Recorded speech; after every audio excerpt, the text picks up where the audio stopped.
Gênesis 39.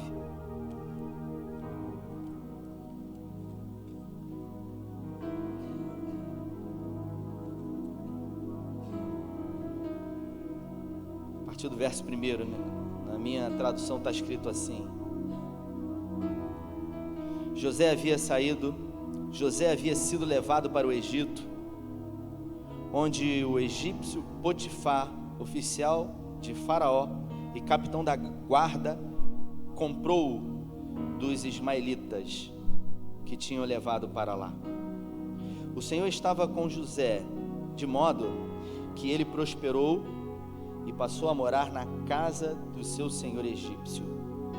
Quando este percebeu que o Senhor estava com ele e que o fazia prosperar em tudo o que ele realizava, agradou-se de José e tornou-o administrador de todos os seus bens. Potifar deixou que ele cuidasse da sua casa e lhe confiou tudo o que possuía. Desde que deixou cuidado sobre a casa e todos os seus bens, o Senhor abençoou a casa do egípcio por causa de José. A bênção do Senhor estava sobre tudo o que Potifar possuía, tanto em casa como no campo. Assim, deixou ele os cuidados de José, tudo o que tinha, e não se preocupava com coisa alguma, exceto com a sua própria comida. José era atraente e de boa aparência, e depois de certo tempo, a mulher do seu senhor começou a cobiçá-lo e convidou: venha deitar-se comigo. Mas ele recusou e disse: meu senhor não se preocupa com alguma coisa de casa, e tudo que tem deixou os meus cuidados. Ninguém desta casa está acima de mim. Ele nada me negou, a não ser a senhora, porque é a mulher dele.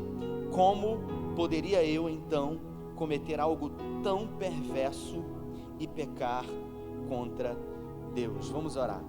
Pai, essa é a tua palavra e nós te pedimos que nessa noite o Senhor fale conosco aqui, que o teu Espírito Santo tenha liberdade nesse ambiente e que o Senhor possa fluir através de nós, que nós possamos ser tomados por revelações que o Senhor tem para as nossas vidas hoje, que hoje haja metanoia, que haja mudança de concepção, de vida, de reino, de histórias, que nós possamos verdadeiramente ouvir a tua voz aqui e dar ouvido a essa voz, em nome de Jesus, amém.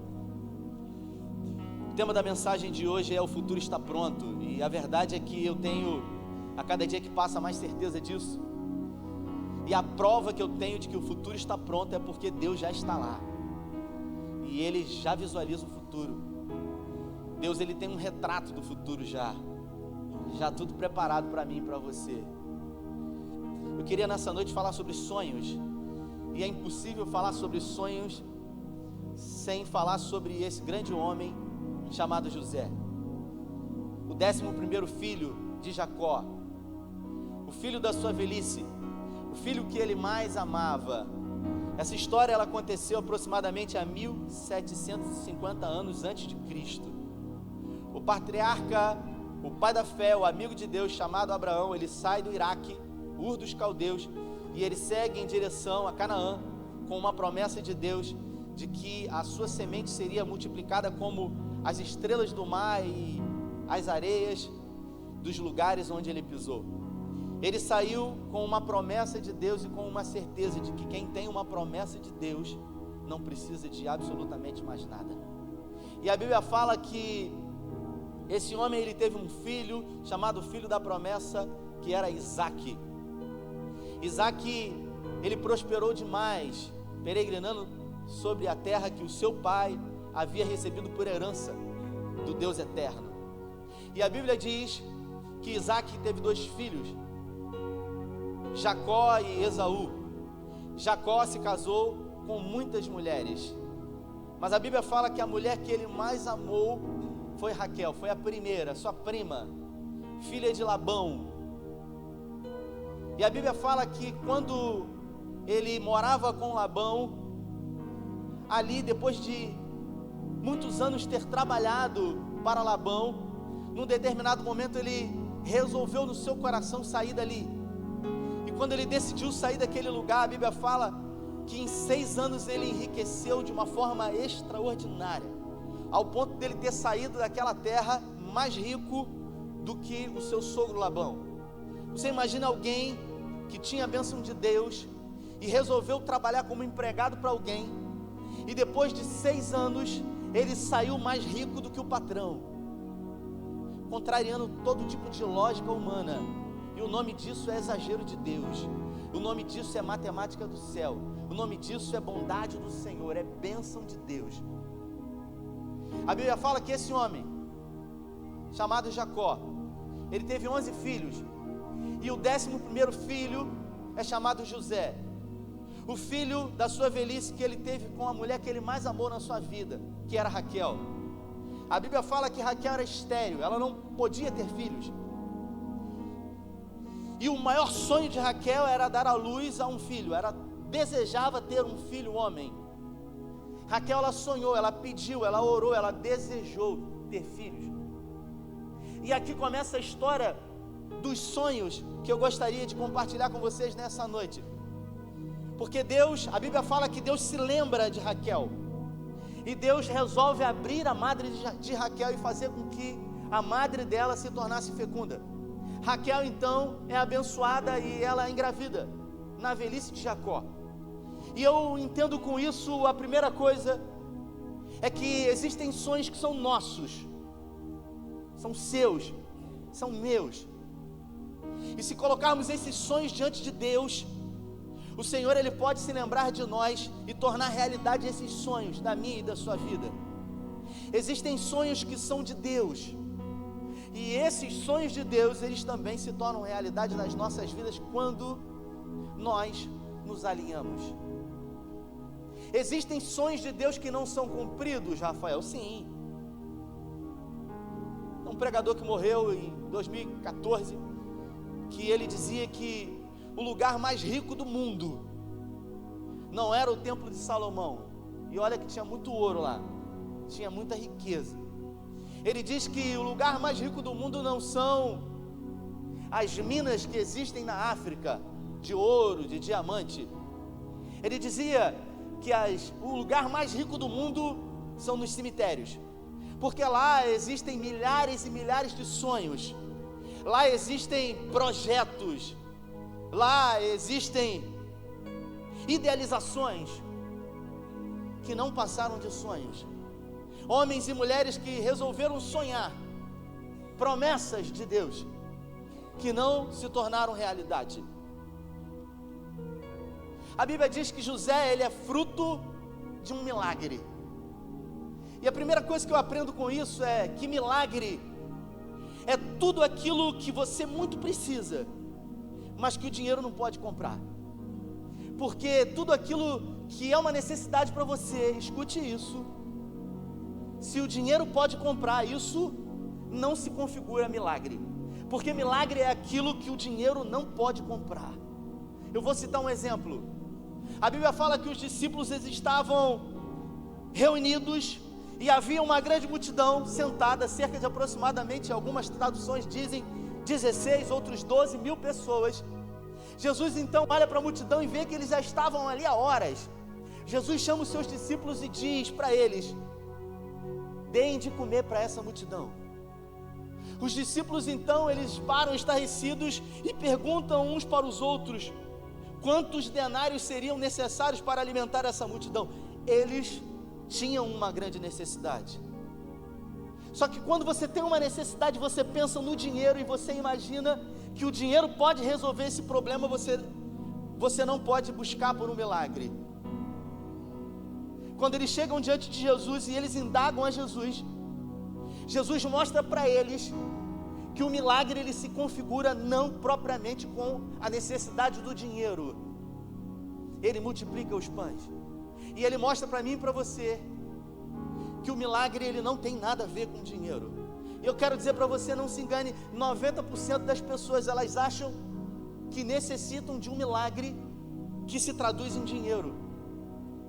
Se você veio aqui nessa noite, você tem um sonho, você acha que esse sonho, essa promessa, ela se configura algo ligado à parte financeira, eu quero dizer para você que isso não tem nada a ver com o milagre. Porque milagre é aquilo que o dinheiro não pode comprar. A Bíblia diz que ela teve um filho chamado José. Os sonhos dela se tornaram realidade. E agora, José, ele tinha 17 anos de idade. Jacó não era rico, Jacó era riquíssimo. Jacó havia herdado toda a fortuna do seu pai. E Abraão não tinha pouca coisa não, deixou muito para Isaac. Isaac deixou tudo para Jacó. Ele era riquíssimo, ele era próspero. E a Bíblia fala que Jacó então deixou para os seus filhos toda a riqueza que ele tinha. Mas na criação dos seus filhos, Jacó ele tinha a sabedoria de Deus. Por isso a Bíblia fala que aos 17 anos de idade, José, ele pastoreava as ovelhas do seu pai. Não é porque o seu pai era muito rico ou riquíssimo que ele não trabalhava, pelo contrário. O pai dele colocava ele para trabalhar, e trabalhar desde cedo. Ele pastoreava as ovelhas, as muitas ovelhas, os animais do seu pai. E todos os irmãos de José faziam isso. Até que um dia Deus dá um sonho para José. Na verdade, 2 sonhos. E a Bíblia fala que ele era o filho predileto de Jacó, e por isso ele sofria ódio dos seus irmãos. Ele tinha uma espécie de predileção pelo seu pai. Os irmãos deles odiavam a ele simplesmente porque o pai decidiu amar mais a ele, o filho da sua velhice. Havia dado uma túnica colorida como sinal de predileção. Mas ainda assim, com toda a riqueza, Jacó colocava ele para trabalhar, não dava moleza para ele. E com 17 anos de idade, a Bíblia diz que Jacó ele se encontrava em Hebrom, e os seus filhos resolveram pastorear as ovelhas do seu pai a aproximadamente 100 quilômetros de Hebrom. E eles levaram ali as ovelhas e ficaram um determinado tempo lá, até que Jacó então chama José e diz para ele o seguinte: eu quero enviar você aos seus irmãos, e eu quero que você traga notícia dos seus irmãos. Ele era odiado pelos irmãos, e ele sai em direção onde os irmãos estavam, e os irmãos, ao avistarem ele de longe, os irmãos percebem, vem lá um sonhador, e ainda vem com a túnica, com um sinal, com aquilo que representa, com aquilo que tipifica a inveja. Escute o que eu vou dizer. Há algum tempo atrás eu preguei aqui e eu disse que a inveja não é desejar o que o outro tem, porque isso também é inveja, mas isso aí é inveja no nível básico. Existe uma inveja que é pior do que essa: você não querer que o outro tenha aquilo que ele tem. É profundo isso. Não é simplesmente você querer o que o outro tem, é você não querer que ele tenha o que ele tem. Foi isso que os irmãos de José sentiram. Eles não queriam propriamente o amor e a predileção do pai, eles não queriam que José tivesse isso. Decidiram matá-lo, até que Rúben, o primogênito, aquele que iria herdar a bênção de primogenitura de Jacó, ele então entra na defesa, não permitindo que os seus irmãos matem José. Lançam ele numa cova. Estava tudo planejado para a morte, para que os sonhos dele acabassem ali naquela cova, sem água, sem nada. Mas quem sonha os sonhos de Deus jamais serão frustrados. A Bíblia diz que Rúben, ele se levanta e ele diz que o sangue dele não se recaia sobre nós. Ele vê então uma grande caravana dos midianitas que vinham de Gileade, trazendo especiarias, trazendo bálsamos para o Egito. Então eles vendem por 20 moedas de prata José. José, agora com 17 anos de idade, é escravo. Alguém que era livre, alguém que era herdeiro de uma fortuna absurda. Ele agora é escravo e ele segue numa caravana em direção ao Egito. E quando chega no Egito, José é colocado no mercado de escravos, até que passa um homem chamado Potifar, oficial de Faraó. Ele olha para José e ele resolve comprar José, e ele leva José para sua casa. Potifar era um homem rico. Escute o que eu vou dizer. José foi colocado na senzala, numa espécie de segunda casa, dentro da casa de Potifar, assim como havia na época de escravatura. Somente alguns escravos tinham o privilégio de se colocarem na casa principal. E o fato de um escravo estar na casa principal era uma espécie de status para ele, porque ali ele era muito bem tratado, ali havia energia elétrica, ali havia certas mordomias. Mas José, ele não teve isso. Ele ficou na senzala, e a Bíblia diz que lá na senzala o Senhor era com ele em tudo que ele fazia. Todas as pessoas estavam acima dele. Haviam chefes, encarregados, supervisores. Ele era o cara que fazia o serviço braçal, o serviço mais difícil. E você não vê em nenhum momento a Bíblia fazendo menção de que José, por ser filho de Jacó, um dos patriarcas, ele dizer: como eu posso estar aqui, eu sendo filho de Jacó? Você não vê em nenhum momento José, ele desejando o lugar que não era dele. Ele era alguém que havia recebido uma educação diferente daqueles escravos. Ele era alguém que tinha uma certa cultura, uma certa influência de informação. Mas a Bíblia não fala que em nenhum momento José, ele disse: se eu tivesse no lugar desse capataz, se eu fosse gerente daqui, como eu poderia fazer diferente? Eu faria isso, eu faria aquilo outro. Não, em nenhum momento você vê ele fazendo conjectura. A Bíblia diz que ele era o melhor escravo que ele poderia ser para a glória de Deus. E tudo aquilo que ele colocava a mão prosperava, e o Senhor abençoava poderosamente.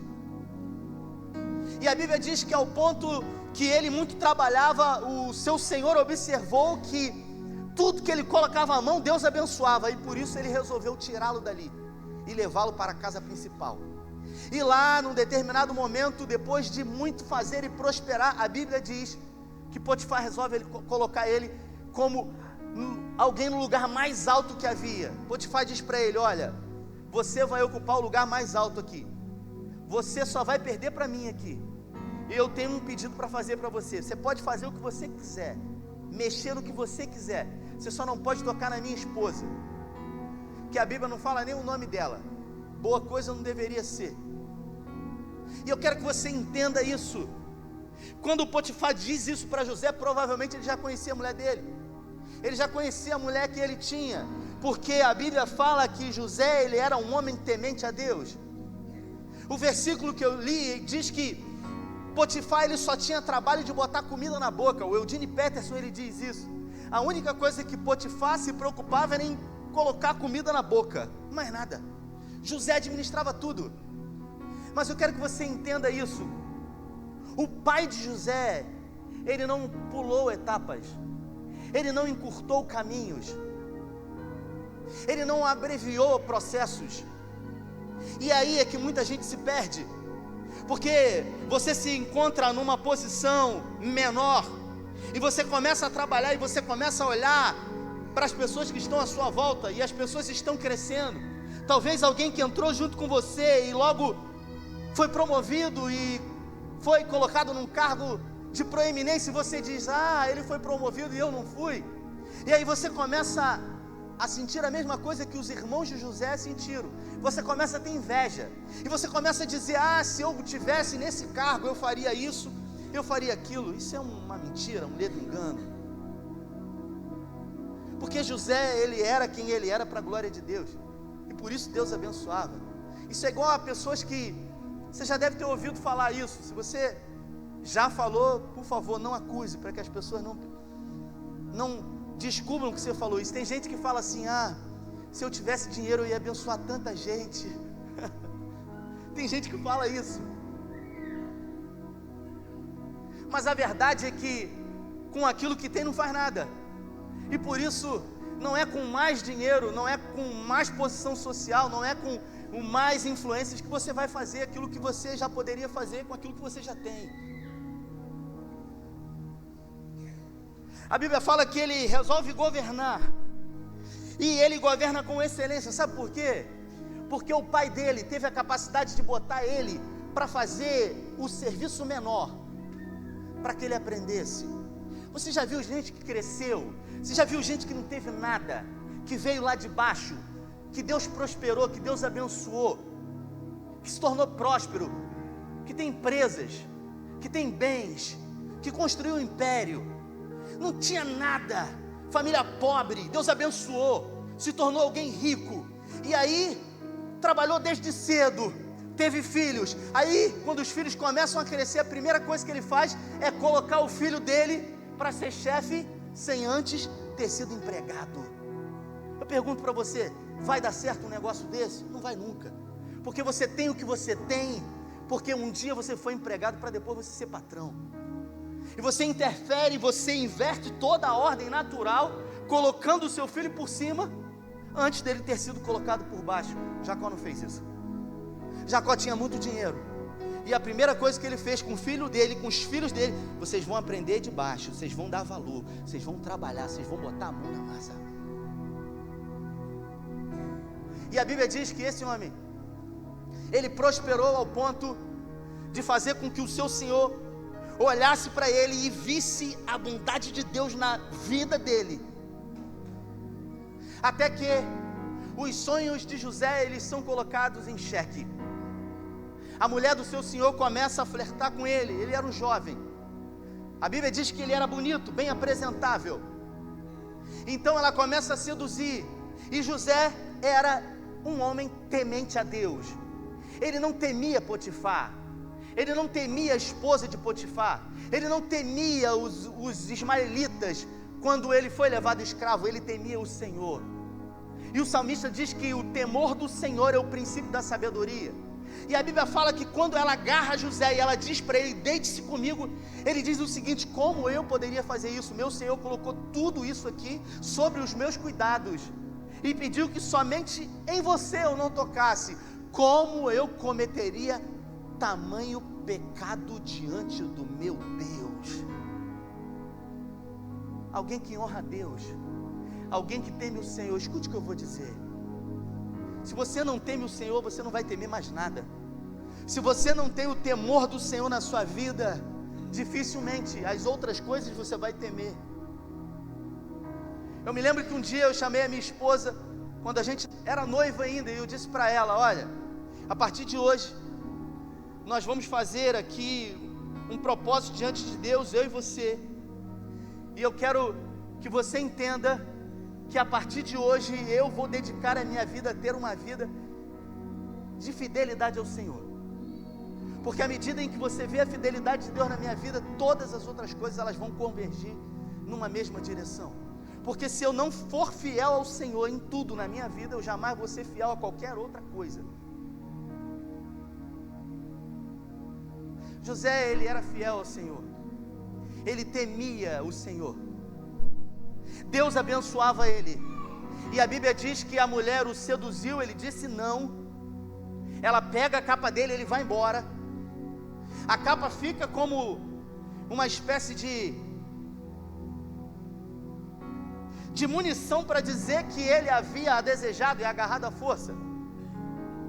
José então é preso injustamente, e eu aprendo com isso que quem faz a coisa certa nem sempre também dá tudo certo, porque ele estava fazendo tudo certo, ele estava obedecendo a Deus, mas o profeta Naum no capítulo 3 diz que os caminhos do Senhor são na tempestade e na tormenta. Quem, pois, conheceu a mente do Senhor? Existem caminhos que se apresentam diante de nós para a realidade de sonhos de Deus nas nossas vidas que nós não conhecemos, porque tudo que nós queremos é um atalho, e ainda assim ele entendeu que Deus tinha um propósito na vida dele. Foi o que Paulo disse em Romanos, no capítulo 8, no versículo 28, Paulo diz: se você ama Deus, todas as coisas vão cooperar para o seu bem. Mas se você realmente a Deus, porque quem ama a Deus teme o Senhor. José, ele então é preso injustamente, e agora ele é colocado num calabouço do Egito. E José, ele não vê outra alternativa a não ser começar novamente a sua vida, a honrar ao Senhor de baixo. Ele se encontrava num calabouço e ainda assim ali ele temia o Senhor. Ele tinha muitas pessoas acima dele, alguém que já era governador da sua casa, mas que havia sido testado. Sabe, quantos tem sonhos aqui? Levanta a mão bem alto para o Senhor ver. Quantos tem sonhos aqui? Quando temos sonhos em algum momento da nossa vida, esses sonhos eles são colocados em xeque.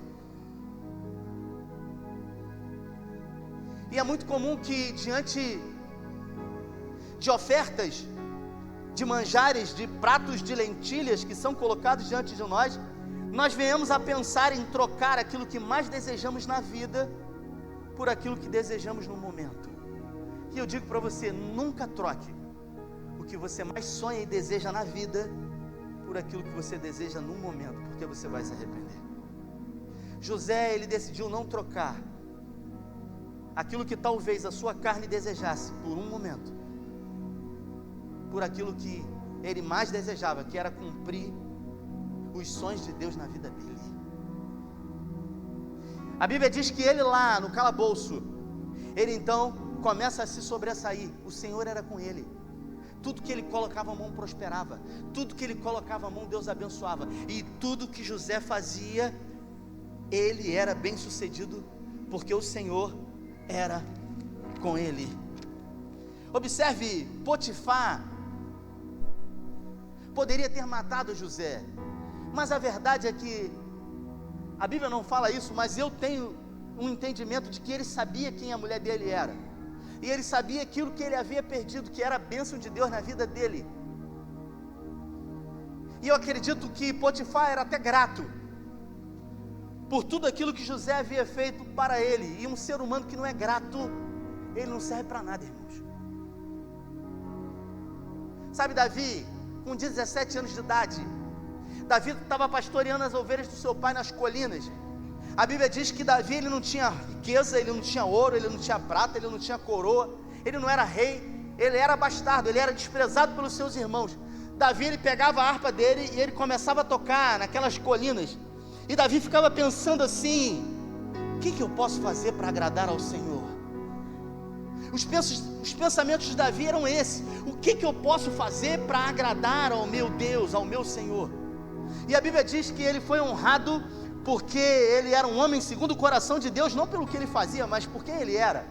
Porque ele vivia o tempo todo querendo agradar ao Senhor. Ele vivia o tempo todo honrando ao Senhor. Ele vivia o tempo todo reconhecendo o Senhor. Provérbios 3 diz: reconheça o Senhor em todos os teus caminhos, e Ele endireitará as suas veredas. A Bíblia fala que quando Davi ele se tornou rei de Israel, ele estava num grande palácio luxuoso, cercado de ouro, cercado de riqueza, cercado de governos, um grande exército, e ele sentou no trono dele com uma coroa pesada sobre a sua cabeça, um cedro de ouro puro. E ele parou e ele pensou: o que eu posso fazer para agradar o Senhor? O que eu posso fazer para agradar ao meu Deus? E a Bíblia diz que ele chama o profeta Natã e diz: eu vou construir um templo para o meu Deus, porque eu habito num palácio e o Senhor tem habitado numa barraca, numa tenda.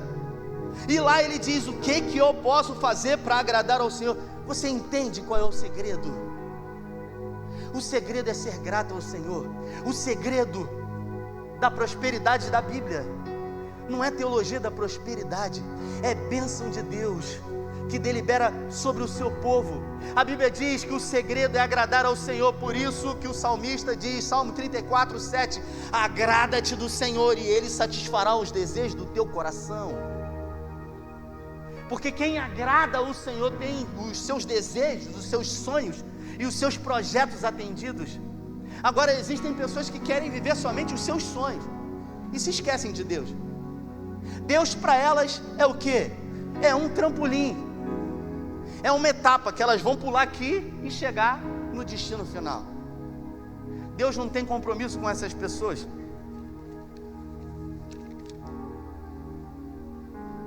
A Bíblia diz que lá ele começou a sobressair porque o Senhor era com ele. Ele revela 2 sonhos de 2 homens que trabalhavam no palácio. E Deus então dá uma oportunidade para que ele seja governador do Egito todo.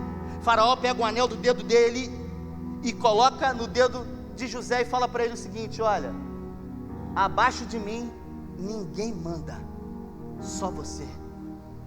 Ali naquele momento, os sonhos de Deus começam a tomar uma linha reta, sem atalhos.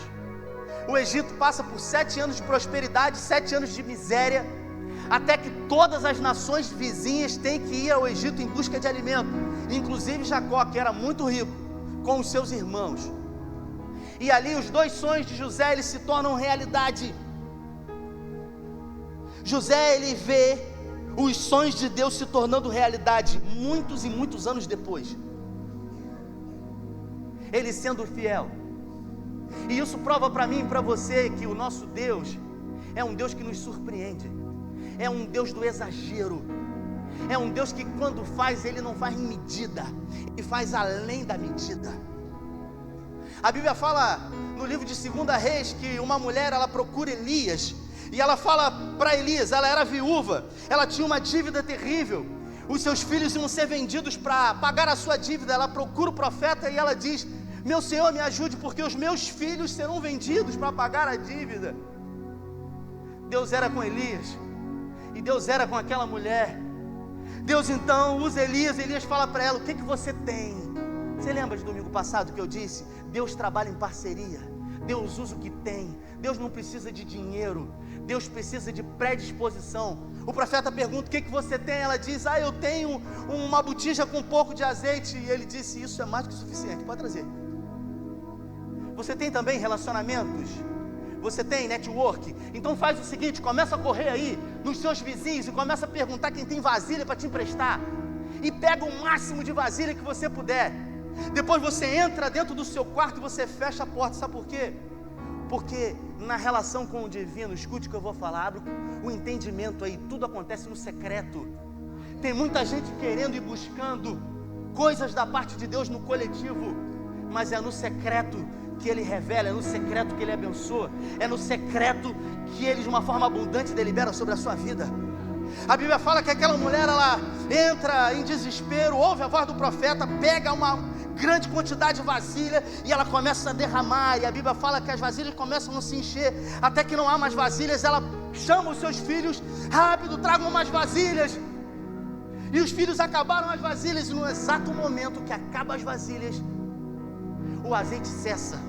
Ela vai em direção ao profeta, e ela ouve do profeta o exagero de Deus, além das expectativas humanas, porque Deus surpreende. Ela diz para o profeta: olha, meu senhor, houve um grande milagre na minha casa. E o profeta diz para ela: vai, vende o azeite, paga a sua dívida.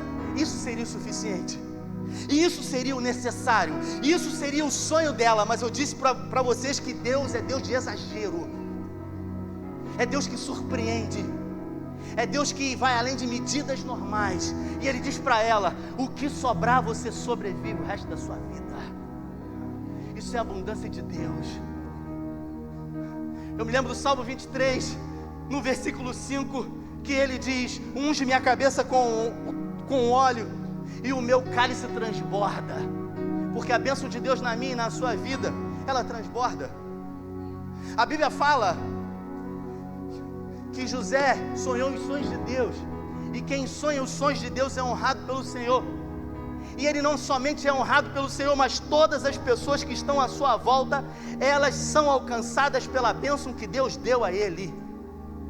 Deus não prosperou somente José e colocou ele como o segundo homem mais importante do mundo antigo. Deus deu a oportunidade de José abençoar todos os hebreus, todos os seus irmãos de sangue. Você entende isso? Você entende a matemática e lógica de Deus? A forma como Ele tem de fazer e de se mover na minha e na sua vida quando confiamos nele? Quando decidimos sonhar os sonhos de Deus, quando decidimos definitivamente esperar nele, confiar nele, depender dele, é um fluir. É um fluir, irmãos. Eu disse para os irmãos, eu fui para Israel e não tinha dinheiro, com dificuldade, com filho pequeno. Quem tem filho pequeno aí sabe, dá glória a Deus aí. É luta, meu irmão. Tem gente que me diz assim, é porque não está na escola ainda. Aí eu falo, que inveja é essa?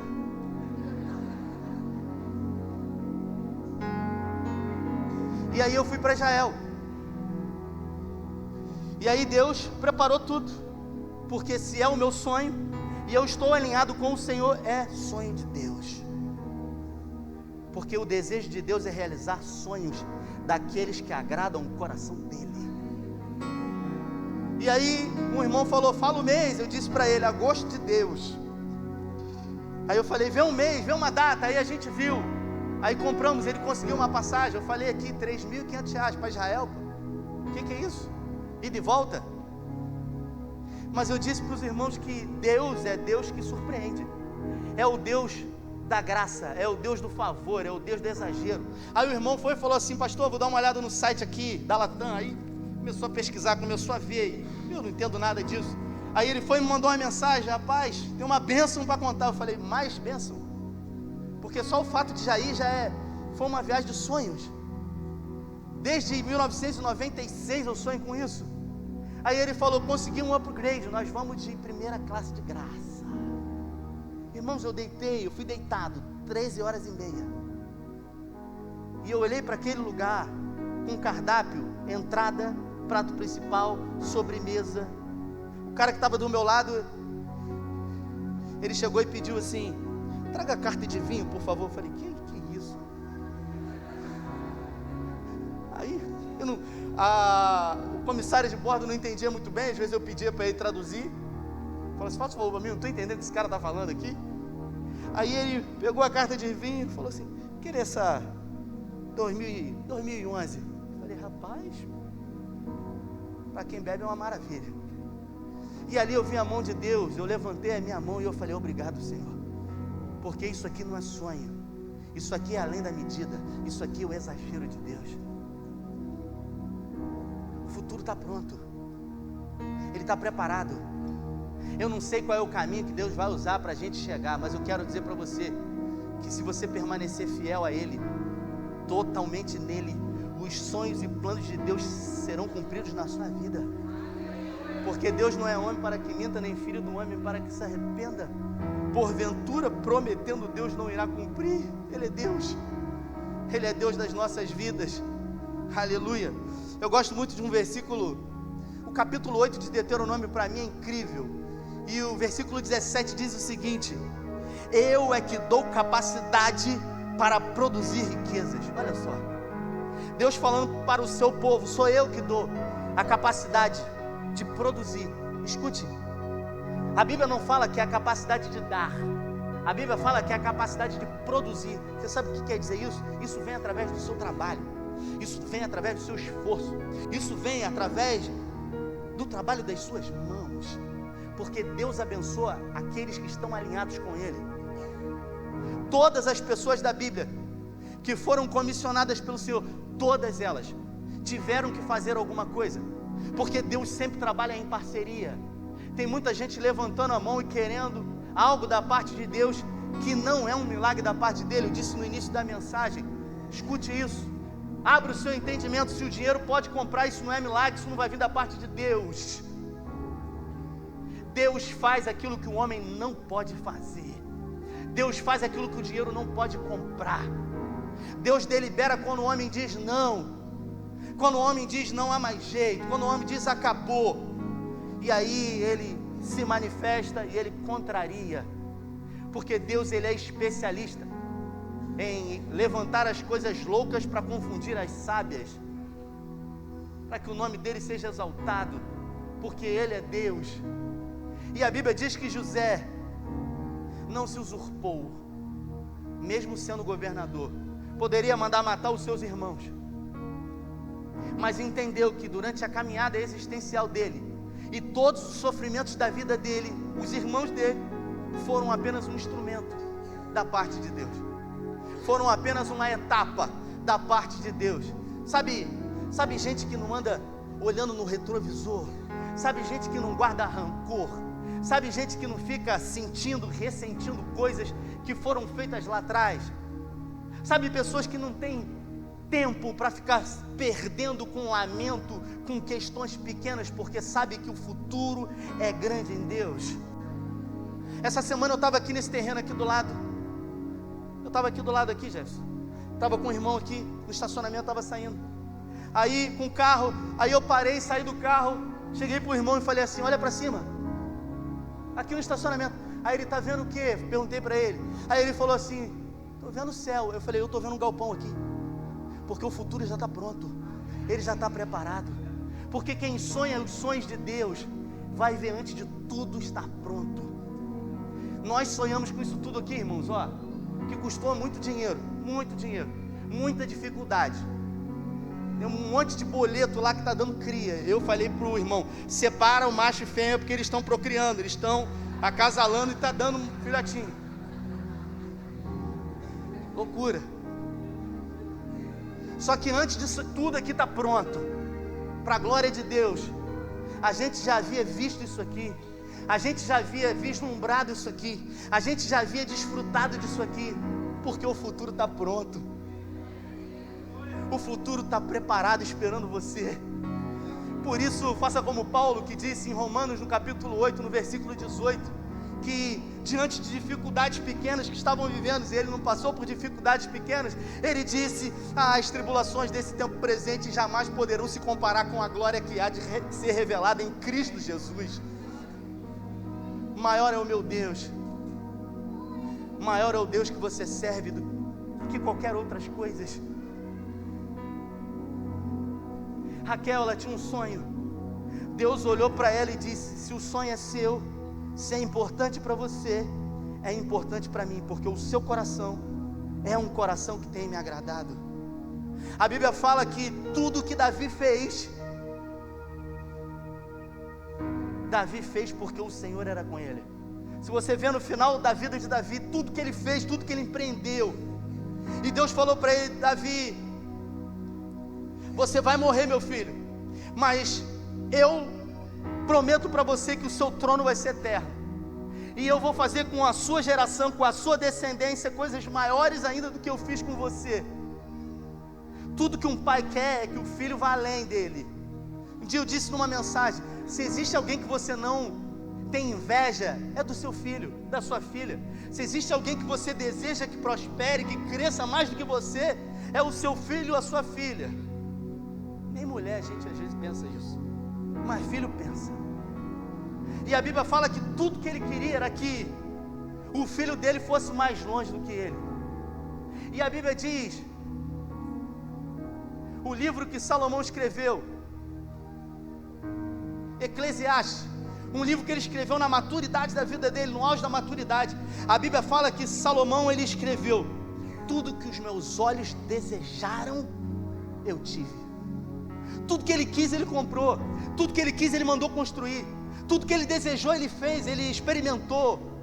A Bíblia fala sobre uma mulher chamada a rainha de um império persa, chamado Sabá, que veio conhecer. E a Bíblia diz que Salomão, ele abriu o seu palácio, abriu as câmaras onde ele guardava todo o ouro que o pai dele havia juntado. Quando Salomão resolve construir o templo, vocês já devem ter visto aquela cúpula dourada que tem nas fotos de Israel, né? O Domo da Rocha. Aquilo ali é chamado de Domo da Rocha. Aquilo ali é uma esplanada que é território árabe. Ali embaixo, exatamente ali embaixo, tem uma rocha, que é uma parte plana do Monte Moriá. Foi ali que Abraão levou Isaac, colocou, fez um altar ali em cima, e ia oferecer Isaac em sacrifício. E quando Salomão construiu o templo, o tabernáculo do Senhor, e ali em cima daquela rocha, no marco zero, ele colocou a Arca da Aliança. Ali é o Santo dos Santos. E a Bíblia fala que Salomão, quando fez e empreendeu no templo, tudo ele fez com excelência, tudo de ouro fino. O cedro ele trouxe do Líbano, ele não usou nem do vale. Muita riqueza, muito luxo. E a Bíblia diz que Salomão, isso está em 2 Crônicas, capítulo 6, ele faz uma oração ao Senhor, agradecendo ao Senhor.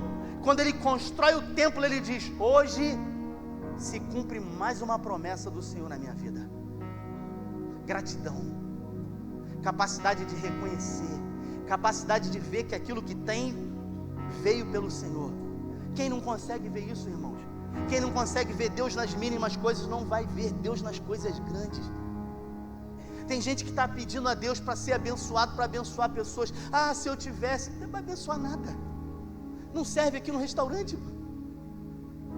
Não serve aqui no restaurante. Ah não, mas se eu tivesse, eu ia. Eu falei isso um dia para os irmãos. Uma meia dúzia de irmãos falaram assim para mim: nós vamos fazer, pastor, a gente quer fazer um jejum, a gente quer se levantar. Os irmãozinhos tudo barrigudinho. Eu falei: irmão, fazer jejum tem que primeiro, antes de querer vencer o diabo, principado, potestade, tem que vencer o pedaço de bolo de chocolate, tem que vencer a fatia de melancia, tem que vencer o pão de sal. E aí não é uma crítica, não, é uma observação para a gente entender que a gente às vezes vive guerras que a gente está muito longe daquilo que a gente pode travar. A Bíblia fala que Deus, ele não exige de nós sacrifício, Deus exige de nós obediência. Quando Samuel chegou diante de Saul e falou para ele, Samuel falou para ele: obediência eu quero, Saul, e não sacrifício. Eu quero que você me obedeça, eu quero que você faça aquilo que está nos meus estatutos e mandamentos, porque quem não honra o Senhor com aquilo que já tem, jamais vai poder honrar o Senhor com aquilo que Ele vai dar, nunca. Por isso que a Bíblia fala que Davi era o coração de Deus lá nas colinas, quando a coisa de mais valor que ele tinha era uma harpa, e ele disse: o que eu posso fazer para agradar o Senhor? E aí Salomão então constrói o templo, e ele fala: Senhor, hoje se cumpre uma promessa. O Senhor disse que o trono do meu pai seria eterno, e que o descendente dele construiria um templo para o Senhor. E ele constrói um templo faraônico, uma coisa absurda. E quando Jesus vem, Jesus diz: em verdade, verdade vos digo que não ficará pedra sobre pedra. Meu irmão, muito ouro, uma coisa faraônica, absurda, que você olha assim, como é que isso vai ser destruído? Porque eles não tinham máquinas pneumáticas da época, não haviam retos, cavadeiras.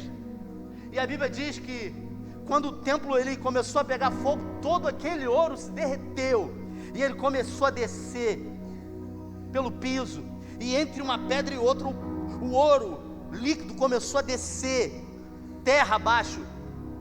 E quando vieram saquear o templo, eles levantaram tudo, derrubaram tudo, e pegaram as pedras que eram o piso do templo, eles levantaram para retirar o ouro. E cumpriu-se a palavra do Senhor, que não ficaria pedra sobre pedra.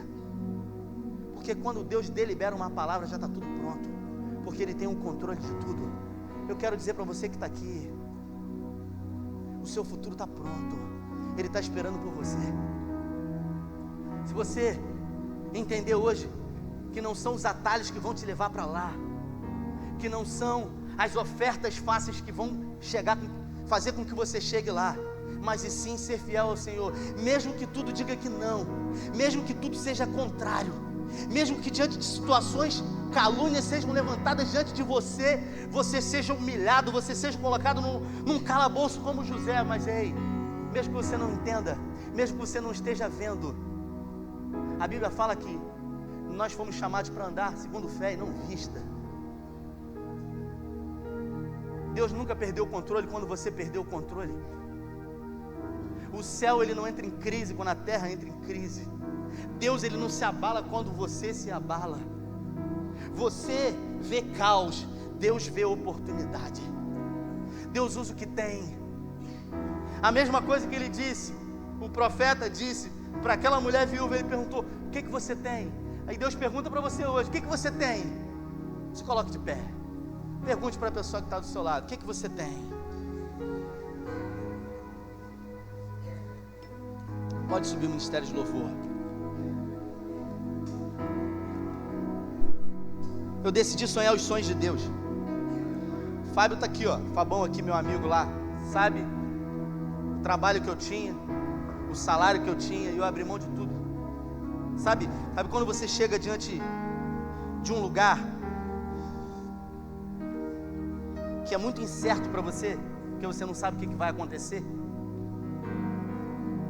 E aí eu falei, eu vou ou não vou, cara, porque tem conta para pagar, porque eu abri mão para ganhar menos. Você entende o que é isso? É a matemática do céu, é ilógica, é para ganhar menos. Por quê? Porque quem confia em Deus está nas melhores mãos que pode estar. E eu falei, Senhor, mas não tem piso. E você sabe o que ele disse para mim? Quando eu falei isso para ele, ele não falou nada. E é aí que a gente fica com dúvida, mas se, e aí o se entra, se mamãe fosse virgem eu não nascia.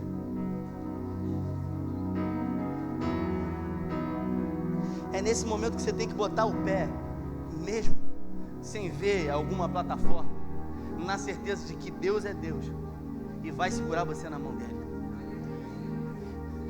Eu tenho vivido um tempo da bondade do Senhor. Eu não estou falando de dinheiro, eu estou falando de ter a oportunidade de mudar a vida das pessoas. Essa semana eu fiz uns 12 gabinetes, e especificamente uns 5, 6 gabinetes. Quando as pessoas saíram da sala, elas disseram, como foi bom estar aqui. E você ter a capacidade de entender que você tem sido um instrumento de Deus para mudar as pessoas, para acionar destinos das pessoas, para impulsionar as pessoas para os propósitos, para os sonhos de Deus. Isso não tem preço.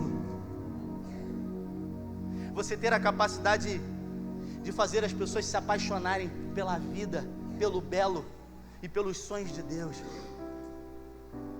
Eu quero convidar você que veio aqui nessa noite, talvez sem expectativas do que iria ser ministrado.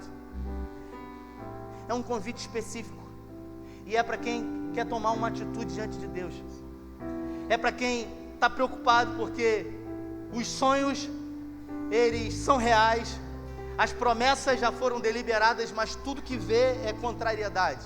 Sabe, José, quando foi prometido a ele que os irmãos se prostrariam diante dele, que o pai e a mãe se prostrariam diante dele, e quando ele viu aonde ele estava numa cisterna.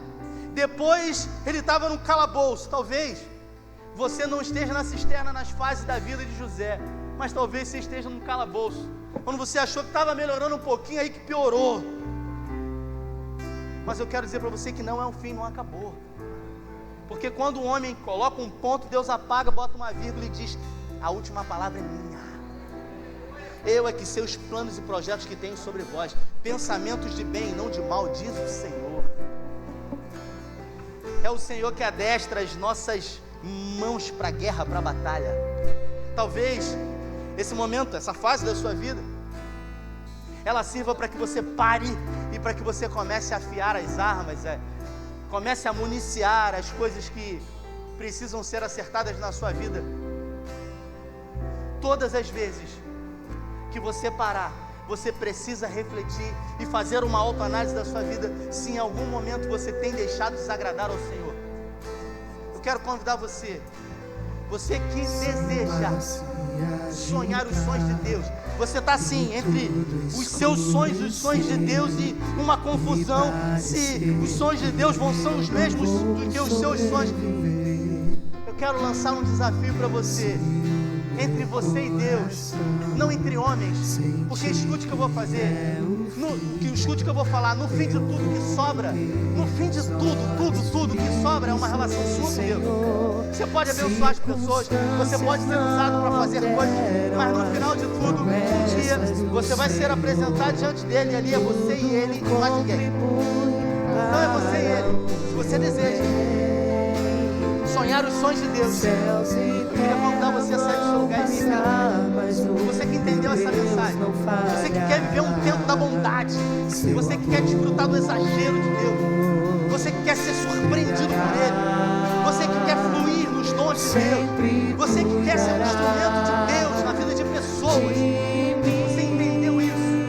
Talvez você tenha sido ferido, machucado, decepcionado. Talvez relações passadas mutilaram você, mas eu quero dizer para você, não é a última palavra, porque Deus pode colocar um bálsamo de Gileade na sua vida e curar você. Ele pode e Ele deseja isso nessa noite. Sabe por quê? Porque Deus tem prazer em abençoar os filhos. E isso é